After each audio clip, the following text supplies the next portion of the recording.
छठवां वाला प्रश्न। ठीक है, तो चलिए देखते हैं। तो हमें व्यंजक क्या दिया है, 121 बी का वर्ग माइनस 88 बी सी प्लस 16 सी का वर्ग, कुछ इस प्रकार से व्यंजक दिया गया है। और इस व्यंजक में भी हमें सर्व समीकरणों का जो है उपयोग करना है। ठीक है, तो चलिए करते हैं।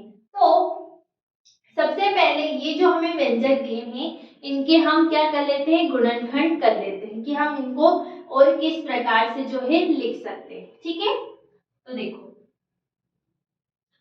सबसे पहले देखेंगे 121 बी स्क्वायर को हम किस प्रकार से लिख सकते हैं। तो 121 को हम क्या लिख सकते हैं, तो यदि वर्ग आता होगा तो जब हम 11 में 11 का गुणा करते हैं तो हमें क्या मिलता है, 121, है ना। 11 में 11 का गुणा करेंगे तो क्या मिलेगा, 121। साथ में बी स्क्वायर है मतलब बी गुणा में, तो ये हो गया हमारा गुणनखंड। अब देखो 11 भी 2 बार है और b भी 2 बार है, तो हम इसको क्या लिखेंगे, 11 b का होल स्क्वायर। ठीक है, फिर आता है हमारा, पहले हम 16 सी को कर लेते हैं, 16 सी का होल स्क्वायर। 16 का गुणनखंड करें तो क्या होगा, 4 गुणा में 4, क्योंकि 4 चौक 16, साथ में c गुणा में c, क्योंकि c भी 2 बार है। तो ये भी अब 2 बार आ गए, ये भी 2, तो हम इसको क्या लिख सकते हैं, 4c का होल स्क्वायर। आई बात समझ में। फिर अब आता है 88 BC।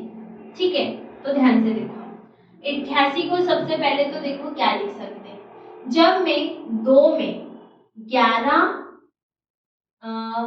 सी है ना, 11 बी का गुणा करूंगी तो कितना होगा, ये 11 दूनी कितना होता है, 22, 22 आ गया।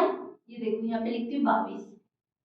अब 22 में ही मैं 4 सी का गुणा कर दूंगी, मतलब आप 4 का गुणा करो तो 4 दूनी 8, 4 दूनी 8 और साथ में क्या है सी, तो ये हो गया मेरा 88 BC। तो मुझे यही मिल जाएगा, जब मैं 2 गुणा 11 बी गुणा 4 सी करूंगी तो मुझे 88 BC मिल जाएगा, बिल्कुल। तो ये मेरे हो गए 88 के गुणनखंड। तो अभी हमने क्या सीखा कि इनको हम गुणनखंड करके किस प्रकार से जो है लिख सकते हैं। ठीक है, तो 121 को क्या लिख सकते हैं, 11 बी का होल स्क्वायर माइनस 88 BC को क्या लिख सकते हैं, 2 गुणा 11 बी गुणा में 4 सी, ये हम लिख सकते हैं 88 BC को। ठीक है, साथ में है प्लस तो हम भी लगाएंगे प्लस। ठीक है, 16 सी स्क्वायर को क्या लिख सकते हैं, 4 सी का होल स्क्वायर, 4 सी का होल स्क्वायर। ये मैंने साइड में जो है आपको गुणनखंड करके इनको किस प्रकार से लिख सकते हैं वो सब बताया है। इनको ये लिख सकते हैं, तो मैंने अब इनकी जगह पे ये चीजें लिख दी। समझ में ये बात। ठीक है, अब हमारी सर्व समीकरण क्या होती है, तो ध्यान से देखो, a माइनस बी का होल स्क्वायर का सूत्र होता है a स्क्वायर माइनस का 2ab प्लस का b स्क्वायर, यही होती है। तो आप देखोगे कि ये जो पूरी समीकरण है इस समीकरण के जैसी ही है। कैसे, देखो अब तुलना करो इन दोनों समीकरण की, तो यहाँ लिखना तुलना करने पर, तुलना करो।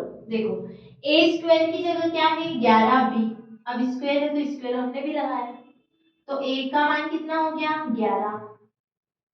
11b के बराबर a हो गया, साथ में यहाँ माइनस 2 2, a क्या है, a हमने अभी निकाला 11b, तो ये 11b, साथ में b कितना है 4c, हमारा यहाँ पे भी b स्क्वायर मतलब 4c का होल स्क्वायर, b मतलब 4c का होल स्क्वायर, तो यहाँ पे b कितना आ गया 4c, यहाँ स्क्वायर था इसीलिए 4c का होल स्क्वायर। अब यहाँ पे स्क्वायर नहीं है तो यहाँ पे भी स्क्वायर नहीं है, 4c है ना, तो b का मान हो गया हमारा 4c।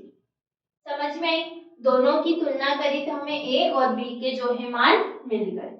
अब ये जो सर्व समीकरण थी इसको हम ये लिख सकते हैं, तो हमारी जो समीकरण थी क्या, 11b का होल स्क्वायर माइनस 2 गुणा में 11b गुणा में 4c प्लस का 4c का होल स्क्वायर।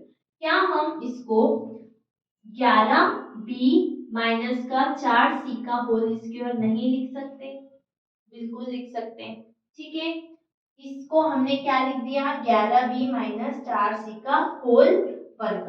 अब आप वर्ग को खोल के देखेंगे तो आपको यही वाली जो है समीकरण मिल जाएगी। तो ये है हमारा उत्तर। समझ में आया? ठीक है, तो यही हमारा जो है उत्तर है और ये हमारा था छठा वाला प्रश्न। अब हम देखेंगे इसके आगे वाले प्रश्न।